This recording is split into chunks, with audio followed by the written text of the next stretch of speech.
और अपने बारे में मैं कुछ बताना चाहता हूँ। उससे पहले आप ये एक स्लाइड देख लीजिए। ये मैं हूँ 2015 में, और उससे पहले जब हम मसीह में आए थे तब सबसे बड़ी समस्या हमें यही लगी थी कि ये ही सबसे बड़ी समस्या है, और इसी के लिए हमने ये बीड़ा उठाया था। और जब हमने नाम इसका सोचा था तो एडम एंड ईव ही बताया गया परमेश्वर की ओर से। और फिर मैंने एक और पास्टर से पूछा कि मैंने बोला इसका नाम क्या होना चाहिए। तो यहाँ पे पास्टर प्रहलाद आए हैं कि नहीं आए पता नहीं अभी तक। तो उन्होंने भी यही बोला कि इसका नाम तो आदम और हवा ही होना चाहिए। और उसके बाद में मैंने किसी और से भी पूछा तो उन्होंने भी बोला कि आदम और हवा, एडम एंड ईव ही होना चाहिए। तो इसका नाम एडम एंड ईव रखा गया। और एडम एंड ईव रखने के पीछे कारण यही है कि आदम और हवा की ही शादी होती है। आदम आदम की नहीं होती है और हवा हवा की नहीं होती है। हालेलुया। और इसको हमने रजिस्टर्ड करवाया हुआ है 2015 से। हमने इसका नाम लेने के बाद में 2016 में हमने प्रोसेस किया। 2018 से 19 के अंदर इसका रजिस्ट्रेशन पूरा हुआ। और ये ट्रेडमार्क फर्म है। ट्रेडमार्क मतलब कि कोई भी इंडिया के अंदर इसका दूसरा कोई भी नाम नहीं ले सकता है। नाम दुकान खोल नहीं सकता है, फ्रेंचाइजी ले नहीं सकता है, या कुछ भी नहीं कर सकता। ये अधिकार में है हमारे, और इसीलिए हम इसको कंटिन्यू कर रहे हैं। विजन लॉन्ग टर्म है, लेकिन हम धीरे धीरे कोशिश कर रहे हैं इसको बढ़ाते जाने की। और अगले महीने के अंदर वेबसाइट भी स्टार्ट हो जाएगी, और वेबसाइट भी एडम एंड ईव के नाम से ही है, और वो बहुत जल्दी स्टार्ट होने वाली है। और उसके लिए हम लोग प्रयासरत हैं, जल्दी से जल्दी कंप्लीट हो जाएगी। और हो सकता है कि अगले महीने में, अगले 2 महीने के अंदर ये प्राइवेट लिमिटेड कंपनी बन जाएगी, Adam and ewe matrimony private limited. Hallelujah. तो किसी को भी इसके ऊपर क्वेश्चन मार्क लगाने का कोई भी अवसर हम नहीं देना चाहते। इस वजह से हम ये सब काम कर रहे हैं। पैसा बहुत लगता है, लेकिन हम लोग कोशिश कर रहे हैं। हालेलुया। और मेरे साथ में मेरी वाइफ है, कंधे से कंधा मिलाकर चलने के लिए, एवेंजलिस्ट निशा पैट्रिक पीटर के नाम से। ये वुमेंस काउंसलर है, फैमिली काउंसलर है, यूथ काउंसलर है। तो बहुत सारे जोड़े हमने, जोड़े नहीं भी होंगे तो बहुत सारे जोड़े हमने टूटने से भी बचाए हैं। हालेलुया। बहुत सारे घर हमने टूटने से भी बचाए हैं। और बहुत ज़्यादा मेरी तारीफ हो जाएगी, इसलिए स्लाइड हटा देते हैं। और मैं एक चीज़ आपको बोलना चाहूँगा कि यहाँ पे मैं कोई प्रचार नहीं कर रहा। सबसे ज़्यादा इम्पॉर्टेंट है कि शादी करने से ज़्यादा इम्पॉर्टेंट है कि शादी को कैसे मेंटेन किया जाए, क्या शादी को कैसे जोड़ा जाए, एक लड़के को लड़की से कैसे। तो मैं अपने एक्सपीरियंस आपके साथ में कुछ शेयर करना चाहूँगा, और वो बहुत ज़रूरी है, इसलिए मैं ये कर रहा हूँ, नहीं तो मैं ये नहीं करता। तो बहुत जल्दी जल्दी मैं कुछ आपको चीज़ें बताऊँगा जो मैंने एक्सपीरियंस किया है, वो मैं आपके साथ में शेयर करूँगा। कि मैरिज बहुत इंपॉर्टेंट चीज़ है ना। मैरिज बहुत इंपॉर्टेंट चीज़ है। जैसे अगर मैं पैदा होता हूँ, मैं किसी भी घर में पैदा होता हूँ, XYZ या फलाना ढिमकाना, जिसमें भी मैं पैदा होता हूँ, तो ये मेरे हाथ में नहीं है कि मैं किस घर में पैदा होऊंगा। ठीक है, मेरे हाथ में नहीं है। बच्चे लोग बहुत गौर से सुनेंगे जो शादी के एज में है, कि वो आपके हाथों में नहीं है। आपको डिफॉल्ट आपके माता पिता मिलेंगे ही मिलेंगे। आपको उनको मम्मी करके बोलना ही पड़ेगा, आपको उनको पापा करके बोलना ही पड़ेगा। आपके भाई बहन डिफॉल्ट आपको मिलेंगे, चाचा चाची, काका काकी, मामा मामी, फूफा फूफी, है ना। यहाँ तक कि आपके पड़ोसी भी आपको डिफॉल्ट मिलेंगे। आपको उनको पड़ोसी बोलना ही पड़ेगा कि ये मेरे पड़ोसी हैं, क्योंकि उस घर में आपने जन्म लिया है। मैं ये क्यों बता रहा हूं? मैं ये इसलिए बता रहा हूं क्योंकि इसे हम कंट्रोल में नहीं कर सकते कि मेरी मम्मी पापा मैं चेंज कर दूं, नहीं कर सकते। लेकिन एक दोस्त हम अपने मन के मुताबिक चुन सकते हैं। एक दोस्त हम अपने मन के मुताबिक चुन सकते हैं। ऐसे भी नहीं जाके किसी से भी गए पहली दिन और दोस्ती कर ली, नहीं करना चाहिए। पहले उसको परखो, उसको जांचो कि वो मेरे काम का भी है कि नहीं। दोस्त वो नहीं होता जो हर बुरे कामों में साथ देता। दोस्त वो होता है जो हर अच्छे कामों में साथ देता है, बुरे कामों में आपको मना करता है ना। दोस्त वो होता है। मेरे नजर में दोस्त का एक ही परिभाषा है, जो मुझे किसी भी चीज में बढ़ाने में मदद करे वो मेरा दोस्त है। जो मुझे किसी भी चीज में, अच्छी चीजों में, है ना, किसी भी चीज में का मतलब कि अच्छी चीजों में अगर बढ़ाने का मुझे मदद करे या मुझे सहायक हो तो वो मेरा दोस्त है, बाकी मेरा कोई भी दोस्त नहीं है। हालेलुया। वैसे ही जितना इंपॉर्टेंट दोस्त का है, क्योंकि हम अपने माता पिता को नहीं चुन सकते, अपने रिश्तेदारों को नहीं चुन सकते, तो हम अपने दोस्त को कैसे चुनते हैं, उसी तरह से महत्वपूर्ण डिसीजन है कि सबसे ज्यादा दोस्त को आप छोड़ सकते हो। दोस्त को आप कभी भी छोड़ सकते हो, कभी भी बोल सकते हो कि आज से मेरी दोस्ती खत्म। लेकिन अगर आपने एक जीवन साथी उस तरह से मैं सोच कर नहीं चुना, आप उसे कभी ऐसा नहीं बोल सकते कि चलते रहते आज से अपना जीवन खत्म, क्योंकि हम एक वाचा में बंध गए हैं। तो एक इंपॉर्टेंट डिसीजन है शादी करना या पत्नी लेकर आना या पति के साथ में जाना, एक बहुत ज्यादा इंपॉर्टेंट डिसीजन है। तो वो इंपॉर्टेंट डिसीजन के लिए आप अकेले अगर वो डिसीजन लेंगे तो हो सकता है कि आपको प्रॉब्लम हो जाए। लेकिन आप जब 10 लोगों को बिठाकर दिखाकर अगर करेंगे, मैं ये बात कर रहा हूं कि गए, कोई अच्छा लगा, किसी का ड्रेस पहनने का स्टाइल अच्छा लगा तो वो मुझे पसंद आ गया, कोई कीबोर्ड पे अच्छा गाना गा रहा है तो वो पसंद आ गया, वो कीबोर्ड ही बजाना अच्छा करता है बस, बाकी कुछ नहीं। मैं सैमसंग के लिए नहीं बोल रहा हूं, उधर हाथ दिखाया। मेरी पत्नी ने मुझे पसंद किया था जब इसने पहली बार मुझे देखा था, वो गई पीछे, तब मैं बहुत अच्छा फ्रूट सलाद काट रहा था। उसने बोला लड़का तो घर काजी है, बहुत काम करने वाला है, आंटी पसंद है मुझे। तो आंटी ने बोला ये लड़का देख लो। लड़की ने बोली हाँ पसंद है, ये अगर फ्रूट सलाद अच्छा काट सकता तो बाकी घर के काम अच्छा कर। बस मुझे वही आता, मुझसे कुछ नहीं आता बाकी। वो सारे काम उसी को करने पड़ते हैं।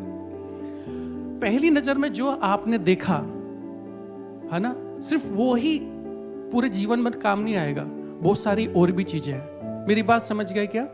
कि एक इंपॉर्टेंट डिसीजन है। एक लड़की को अगर एक खराब लड़का या एक अच्छे लड़के को एक खराब लड़की मिल गई तो इसी धरती के ऊपर उसे स्वर्ग और इसी धरती के ऊपर उसे नरक यहीं दिखाया जाएगा। बहुत सारे यहाँ पे ऐसे बैठे भी होंगे जो नरक देखकर आ चुके हैं, एक बार टच करके टक से छू कर आ चुके हैं वहां तक, है ना। ऐसे बैठे होंगे, पूछिएगा। हमारी एक लिस्ट होती लंबी, कैसा चाहिए? हैंडसम भी चाहिए, पैसे वाला भी चाहिए, पढ़ा लिखा भी चाहिए, लविंग भी चाहिए, केयरिंग भी चाहिए, इंटेलिजेंट भी चाहिए, सुंदर भी चाहिए, अच्छा भी चाहिए, घर भी होना चाहिए, नौकरी भी होना चाहिए, छोटा परिवार होना चाहिए, अच्छा परिवार होना चाहिए, है ना। ऐसा करके लंबी लिस्ट होती है। लेकिन किसी तलाकशुदा से या डिवोर्सी से ये पूछेंगे कैसी लड़की चाहिए, तो वो सिर्फ एक सेंटेंस में जवाब देता है, सिर्फ अच्छी लड़की चाहिए या एक अच्छा लड़का चाहिए। वो लिस्ट कहां चली गई मैं पूछता हूं तो बोले सर लिस्ट किसी काम की नहीं है।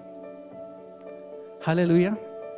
गंभीर मत हो जाइए, बहुत इंपॉर्टेंट चीजें मैं आपको बता रहा हूं, जो है ना, वन रॉन्ग डिसीजन मैं आपको बता चुका हूं। बहुत सारे लोगों को मैं दिखाता हूं कि ये लड़का देख लो और दिखाओ, ये लड़का देख लो और दिखाओ, ये लड़का देख लो और दिखाओ, और लड़का देख लो और दिखाओ, ये लड़का देख लो और दिखाओ। अरे कपड़े की दुकान है क्या? और दिखाओ और दिखाओ और दिखाओ, खत्म हो गए। मेरे पास इतने थोड़ी आते हैं। वैसी कम्युनिटी में 3% हमारे पास में है। उन 3% में भी कितने हैं शादी लायक है? उन शादी लायक में भी मेरे पास में कितने लोग आए, उसमें भी और दिखाओ और दिखाओ और दिखाओ और दिखाओ और दिखाओ में क्या होगा? और दिखाओ में जो पहले वाला था वो भी चला गया। एक आंटी थी, उनको सिर्फ सैलरी से मतलब है। फोन उठाएंगे, क्या काम करता लड़का, कितनी सैलरी है? 50,000। ये भी नहीं बोले कि अच्छा मैं बाद में करता हूं, ढम फोन रख दे। मैंने बोला ये ऐसा क्यों किया? तो 50, बोले सर 50,000 रुपए तनख्वाह उसकी। अरे मैंने उसके बाद में तो और भी पूछ रहा ना, उसका बिजनेस भी चल रहा है, उसका घर किराए पे भी चल रहा है, उसका ट्रक भी चल रहा है, बाकी तो सुना ही नहीं आपने। 50,000 धड़ रख दिया फोन। ऐसा भी करते हैं। तो पूरी बात सुने।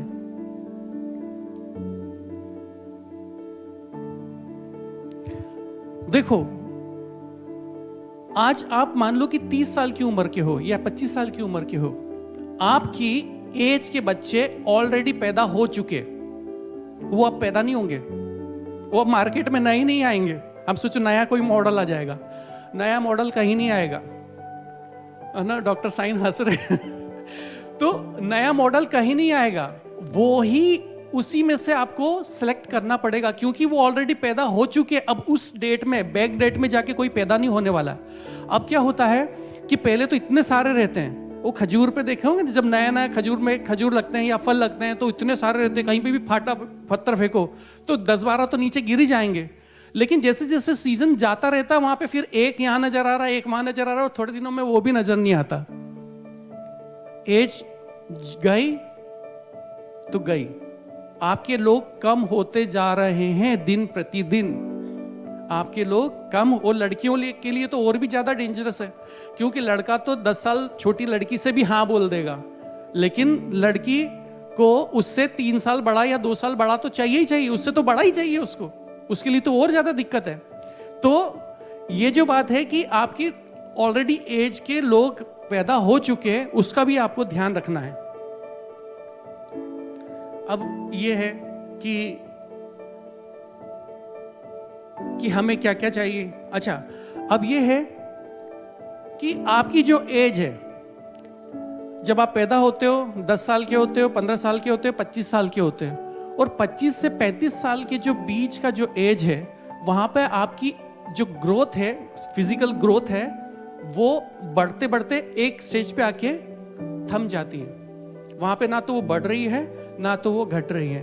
35 के बाद में किसी किसी की 30 के अंदर ही वो घटना चालू हो जाता है। आप देखेंगे किसी के बाल सफेद हो गए, किसी के बाल चले गए, किसी के दांत चले गए, झुर्रियां आ गई, है ना, कमर झुक गई है, बीमारियां नई नई आ जाती है। आजकल तो नई नई ढेर सारी बीमारी हो रही, तो आपकी स्ट्रेंथ दिन पे दिन गिरती जा रही है। तो जो सबसे अच्छी एज है आपकी शादी करने की, 21 साल से 29 साल या 28 साल 27 साल मान के चलो, इसमें सबसे अच्छी लड़कियां और सबसे अच्छे लड़के मिलते हैं। अब आप सोचो कि जब आप यहाँ पे होंगे कोई 30-35 साल का, जब आप 20 साल में ज्यादा खूबसूरत थे या 35 साल में या 30 साल में ज्यादा खूबसूरत थे?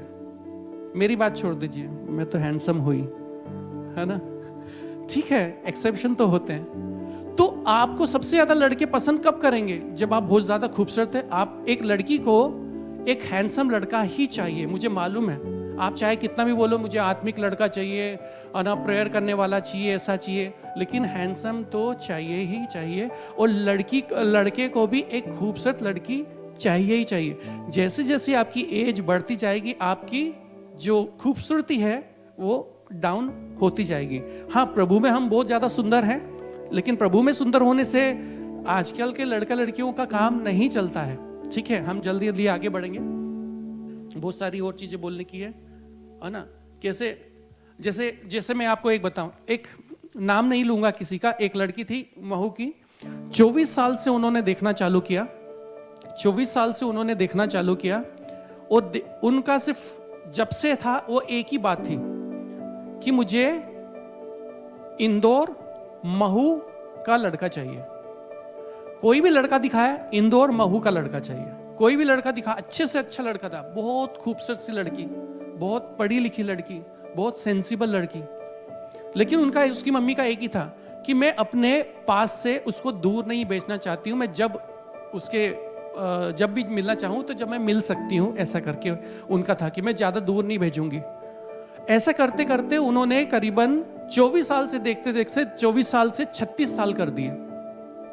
अब 36 साल के बाद में मुझे फोन आता है, बोलते कि बेटा मुझे ना मेरी बेटी, मैंने बोला अभी तक शादी नहीं हुई आपकी, बच्चे की शादी नहीं हुई? तो बोले नहीं हुई। तो बोले फिर क्या करना चाहिए? तो मैंने बोला रजिस्ट्रेशन कर लो। तो बोलते कि ठीक है, रजिस्ट्रेशन करा, उन्होंने बात करी। रजिस्ट्रेशन पूरा कंप्लीट करने से पहले बोलती हैं कि बेटा ऐसा करना कि डिवोर्स भी हो तो दिखा देना। एक 24 साल की लड़की, खूबसूरत सी लड़की, अच्छी लड़की, जिसको बहुत अच्छे अच्छे लड़के का रिश्ता आ रहा था, बहुत पैसे वाले, बहुत पढ़े लिखे और बहुत अच्छे घराने का। अब वो, उसकी माँ क्या बोल रही है, उसकी मम्मी क्या बोल रही है, डिवोर्स भी होगा तो चलेगा और उस लड़के के बच्चा भी होगा तो भी चलेगा। मैंने बोला ठीक है सिस्टर, इस एज ग्रुप में तो यही मिलने वाले, क्या करेंगे, क्योंकि 40 साल का लड़का वेट थोड़ी करता है। कोई लड़का होता है जो 40 साल का हो गया जिसकी शादी नहीं हुई। मैंने बोला ठीक है आंटी जी मैं कर दूंगा, आपको मैं अच्छा लड़के दिखा, पर महू और इंदौर का ही दिखाना। मैंने बुरी तरह उनको डांटा। मैंने बोला पूरी जिंदगी खराब कर दी उस लड़की की तुम, पास पास के चक्कर में। और अभी आप, तुम्हारी उम्र कितनी है? तो बोलती कि मैं 65 साल की हूँ। 3 साल बाद मर जाएगी और तू वहां स्वर्ग चले जाएगी या जहां भी जाना है, वहां से जब ये परेशान होगी तो आएगी मिलने के लिए। अब कितना डिस्टेंस हो गया। ये भी गलतियां करते हैं। अच्छा लड़का देखिए, अच्छा लड़का दूर का मिलेगा वो अच्छा है, या अच्छा लड़का, खराब लड़का पास का मिलेगा वो अच्छा है। वैसी लड़की के लिए भी। ठीक है, आगे बढ़ते हैं। एक लड़का है, वो सिर्फ बात करता है मुझसे, पिछले 7-8 सालों से बात कर रहा है। बोले सर मेरे को कैसे पता चलेगा कि ये मेरे प्रभु की ओर से है? तो मैंने बोला यार प्रभु तो मुझे बताना चाहिए। तो मैंने बोला यार तेरे लिए भविष्यवाणी तो नहीं होगी कि ये लड़की तेरे लिए है। तो बोले मैं क्या करूं? मैं एक काम करता हूं, फास्टिंग करता हूं। मैंने बोला तू फास्टिंग कर। फिर 2-3 साल का गैप, फिर आया 2-3 साल बाद फोन, सर मुझे कैसे पता चलेगा कि लड़की मेरे लिए अच्छी है कि नहीं, मेरे को शादी कर। अच्छा, फिर एक क्वेश्चन, बड़ा क्वेश्चन लेकर, मुझे शादी भी करना चाहिए कि नहीं करना चाहिए? तो मैंने बोला प्रभु ने बोला तो है कि भाई फलो फूलो और फैल जाओ, बिना शादी के फलों के फूलोगे कैसे? तो बोले अच्छा ठीक है मैं फास्टिंग करता हूं। तो फिर 25 दिन की 40 दिन की फास्टिंग करी। फिर 7-8 साल बाद फिर आया। ऐसे बीच में बार बार आता था, सर मैं कितने दिन की फास्टिंग करूं? तो मैंने आखिरी में एक बार आया, मैं इरिटेट हो गया बहुत ज्यादा। मैंने बोला ये कर कुछ नहीं रहा है और सिर्फ एज अपनी बढ़ा रहा है। मैंने ये सारी चीजें उसको बताई। तो बोले सर मैं कितने दिन की फास्टिंग करूं?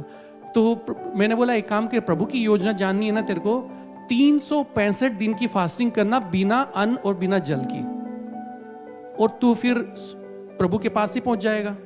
तो आराम से जाके वहीं पूछना कि मैं कौन सी। मेरी बात समझ में आ रही है क्या? प्रभु हर बात के लिए आपको आवाज देगा कि है, जैसे एक नाम ले लो सैमसंग, मैं बोल रहा हूं ये लड़की। अरे बहुत सारे इंपॉर्टेंट काम है प्रभु को। वो फास्टिंग कर रहा है तो हो सकता है वो 365 दिन की कंप्लीट करके फिर फोन कर।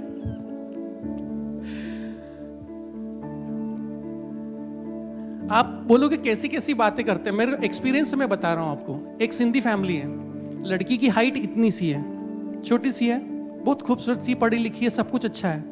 बोले उनका सिर्फ एक ही कहानी है कि मुझे सिंधी लड़की ही चाहिए, सिंधी लड़का ही चाहिए। तो एक बहुत अच्छा लड़का था, उसका सिर्फ उसके बाल नहीं थे, लेकिन लड़का बहुत अच्छा था और बहुत खूबसूरत। मैंने उससे बात करा दी तो बोला लड़का वड़का तो सब अच्छा है, बहुत अच्छा है, सब कुछ फाइनल हो गया, घर पे भी बैठ गए, सब कुछ हो गया। बोले फिर बाद में मैंने बोला अच्छा फाइनल हो गया, आपका क्या हुआ? सर वो कैंसिल हो गया। किस वजह से? मैंने बोला लड़का तो बहुत अच्छा है, एज भी मैच कर रही है, सिंधी भी है और आप ही की सिंधी कम्युनिटी का है और बिलीवर लड़का है और अच्छा कमाता है, घर है, पुणे में घर है, 2-3 बंगले हैं उसको, आपको कोई दिक्कत नहीं होनी चाहिए। बोले हाँ सर लेकिन फिर भी ना। मैंने बोला क्यों हुआ? मैं पूछता हूँ क्यों कैंसिल हुआ? बोलते हैं कि सर लड़की की है ना हाइट है ना छोटी है, लड़की की हाइट छोटी है। तो मैंने बोला लड़के को प्रॉब्लम है क्या? लड़के को प्रॉब्लम है क्या? बोले लड़के को कोई प्रॉब्लम नहीं है। बोले हमको प्रॉब्लम है। मैंने तुमको क्या प्रॉब्लम है? लड़के को जब प्रॉब्लम नहीं है, लड़की को प्रॉब्लम नहीं है तो है क्या? बोले सर जब वो शादी होगी ना तो स्टेज पे खड़े होंगे ना तो वो कैमरामैन बोलता है कि मतलब वो फोटो है ना फ्रेम सही नहीं आएगा क्योंकि छोटी हाइट है, फोटो फ्रेम सही नहीं आएगा, इस वजह से शादी नहीं करी। अरे मैंने बोला तोड़ने से पहले मुझसे पूछ तो लेते, मैं तुम्हें गाइड कर देता। जब आपको अगर फोटो ही फ्रेम का ही दिक्कत था, स्टूल पे खड़ा करके तुम्हारी फोटो खिंचवा देता, या खड़े लेने वाला फोटो ही नहीं खिंचवाता, बैठे बैठे का खिंचवा देता। तो समझो मेंटलिटी। आज भी उसकी लड़की की शादी नहीं हुई और मुझे लगता है वो महू इंदौर वाले की अभी भी शादी नहीं हुई होगी और वो डर के मारे मेरे से बात नहीं कर सकती।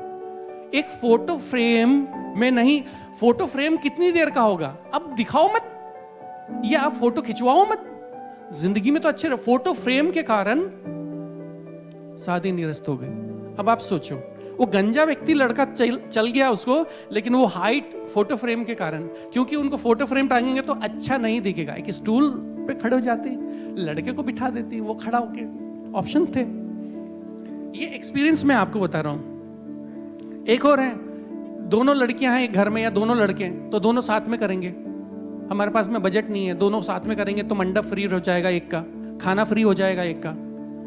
मैंने बोला तो एक लड़की और तुम्हारे दोनों लड़की ट्विंस है क्या? बोले नहीं, एक का 4 साल का गैप है और एक में 2 साल का गैप है। तो मैंने बोला जो 4 साल वाला लड़का है, आप मान लो कि लड़की की उम्र 25 साल की है तो लड़का 29 साल का होगा, और ये लड़की तुमसे 5 साल छोटी है, वो उसको मिलने में और इतनी देर में कितना गैप आ जाएगा, वो कब तक वेट करेगा कि मेरी शादी होगी? वो टूटते जा रहे हैं रिश्ते, ऊपर वाले के टूटते जा रहे हैं और नीचे वाले को मिल नहीं रहे। ऐसा भी हो रहा है, दोनों साथ में शादी करेंगे। कभी कोई ऐसा बोले कि आपके साथ में कि दोनों की साथ में करेंगे तो भाई आप पहले ही पूछ लेना कि भाई नहीं, शादी तो हम अकेले अकेले ही करेंगे। मेरे साथ भी यही हुआ था, दोनों की शादी साथ में करेंगे, लेकिन मैंने नहीं करी। मैंने बोला मैं 2 साल बाद ही करूंगा। 100% वाला लड़का चाहिए, है ना? 100% वाला, good job, handsome, beautiful, caste अच्छी हो, टाउन अच्छा हो, लैंग्वेज अच्छी हो, खुद का हाउस हो, पोलाइट हो, गॉड फियरिंग हो, फैमिली अच्छी हो, सैलरी अच्छी हो, वेल मैनर्ड हो, लविंग हो, केयरिंग हो। 100% वाला कोई लड़की, 100% वाला कोई लड़का है क्या? राहुल गांधी जी 100% है, शादी हुई। एक नाम और है, सलमान खान, शादी हुई। बाबा रामदेव, शादी हुई, पैसा भी है, सब कुछ है, शादी हुई क्या? हमारे एक सबसे बड़े नाम है, नाम नहीं लेना है, शादी हुई क्या? टिकी क्या? मेरी बात समझे कि 100% देखने के चक्कर में बहुत मुश्किल हो जाएगी। मेरे जीवन में एक लड़की, मेरे को कोई प्रपोजल नहीं आया, मुझे सिर्फ एक प्रपोजल आया, और उसके बाद में मैंने तो देखा, पता ही नहीं है कि मेरे को लड़कियां देखते कैसे हैं, बस शादी हो गई, है ना? बेटी है साथ में, अगले साल 20 साल हो जाएंगे ना, 20 साल कंप्लीट हो जाएंगे। हम में दोनों में जमीन आसमान का फर्क है। जो उनकी चॉइसेस है मेरी चॉइसेस है ही नहीं, जो उनकी थिंकिंग है मेरी थिंकिंग है ही नहीं, जो उनने पढ़ाई की मेरी पढ़ाई है ही नहीं, जो जिस घर से आते मेरा घर का उल्टा ही सिस्टम है, हर चीज उल्टा है, लेकिन शादी चल रही है। क्यों चल रही है? अंडरस्टैंडिंग, बस एक दूसरे से प्यार होना चाहिए, बस, इसके अलावा कुछ नहीं। अब एक व्यक्ति आता है मेरे पास में, बोले मुझे शादी करनी है सर, और बहुत जोर से शादी करनी है। मैंने बोला जोर से शादी करनी है मतलब कैसा? मैंने बोला सर जल्दी करनी है। मैंने बोला ठीक है, रजिस्ट्रेशन करा लो। सर पैसे लगेंगे क्या? बोले हाँ पैसे तो लगेंगे। कितने लगेंगे? मैंने बोला तू एक काम कर, तेरी सैलरी कितनी कम है? तो मैंने कम करके बता दिया। मैंने बोला 500 रुपये लगेंगे, और पहले एक बार हम करते थे 100 रुपये में, तो बोले 100 रुपये भी। सर मेरे पास में पैसे नहीं है। बहुत ज्यादा मैंने समझाया उसको, यार काम कर रहे हो, ये है वो है, तो बोले कि नहीं मेरे पास में पैसे नहीं है। तो मैंने बोला ठीक है एक काम करो, तुम शादी मत करो। क्यों नहीं शादी करो? मैंने बोला अगर तुम्हारे पास 500 रुपये नहीं है, कल लड़की जाके बोलेगी गोलगप्पे खाने हैं जो लड़कियां खाती हैं, कैसे खिलाओगे? कहीं वो बोले कि अच्छा सूट नजर आता है, कैसे दोगे? जब 500 रुपये नहीं है तो उसकी जरूरत कैसे पूरी करोगे? जब तो लड़कियां क्या करती हैं, कोई बात नहीं, कोई अच्छा कमाता नहीं, अच्छा दिखता है ना, तो हम लोग सब ठीक कर लेंगे, हम लोग सब ठीक कर लेंगे। लड़का कभी ठीक नहीं होता, जो ठीक नहीं होना चाहे वो कभी नहीं होता, चाहे कुछ भी कर लो। बोल के तो ये शादी कर लेते, मैं ठीक करा लूंगी, हमारे घर में भी ऐसी है, मैं ठीक करा लूंगी। वो ठीक नहीं हुई, अल्टीमेटली कॉन्फ्लिक्ट हुए और सारी चीजें खत्म हो गई। एक लड़की है जो रोमन कैथोलिक लड़की है, लेकिन उसे लड़का ऐसा चाहिए जो पेंटेकोस्टल स्टाइल में जीता हो, प्रार्थना करने वाला, बाइबल पढ़ने वाला, और वचनों पे चढ़ने वाला, उपवास करने वाला, पूरा पास्टर हो बिल्कुल। तो मैंने बोला ऐसा कैसे होगा? वो तो ऐसा तो हो, दारू भी नहीं पीने वाला, सिगरेट भी नहीं पीने वाला, और नौकरी करने वाला, सब कुछ चाहिए। मैंने बोला ऐसे कैसे होगा? आप रोमन कैथोलिक हो तो रोमन कैथोलिक लड़के से शादी करो। बोले नहीं सर लड़का तो मुझे उसी टाइप का चाहिए। तो मैंने बोला ऐसा कैसे होगा? तो पॉसिबल नहीं है। तो अलग अलग चॉइसेस हैं, अलग अलग बातें हैं। हम जल्दी जल्दी चल रहे हैं, ठीक है। अब बिलीवर लड़कियों की एक दिक्कत है, बिलीवर लड़कियों की ये दिक्कत है कि उन्हें ऐसा लड़का चाहिए, वो खुद बिलीवर हो जाती हैं, प्रार्थना करती, उपवास करती हैं, वचनों का प्रचार करती हैं, सब कुछ करती हैं, लेकिन अब उनको लड़का कैसा चाहिए? उनको ऐसा चाहिए कि बिल्कुल पास्टर जैसा हो, बिल्कुल पास्टर जैसा हो, उपवास प्रार्थना में दिन भर लगा रहता हो, लेकिन साथ ही साथ उसको अच्छी सैलरी वाला भी चाहिए। तो कैसे होगा? वो या तो पास्ट्री कर लेगा या तो वो अच्छी सैलरी कमा पाएगा, दोनों में से ऐसा ही हो पाएगा। चलो अब हम जाते हैं। अच्छा एक और बताता हूं। एक दिल्ली की एक फैमिली थी, बंसल और बंसल, दोनों, लड़की का नाम भी बंसल था सरनेम और लड़के का नाम भी बंसल था सरनेम, और साथ में दोनों आईटी सेक्टर में थे। दोनों की जो एज में 1-2 साल का फर्क था, और एक नोएडा का था, एक दिल्ली का था। दिल्ली नोएडा ज़्यादा दूर नहीं है, और घर भी था, सब कुछ था। लेकिन शादी फिर भी हुई कि नहीं, आप सोचो।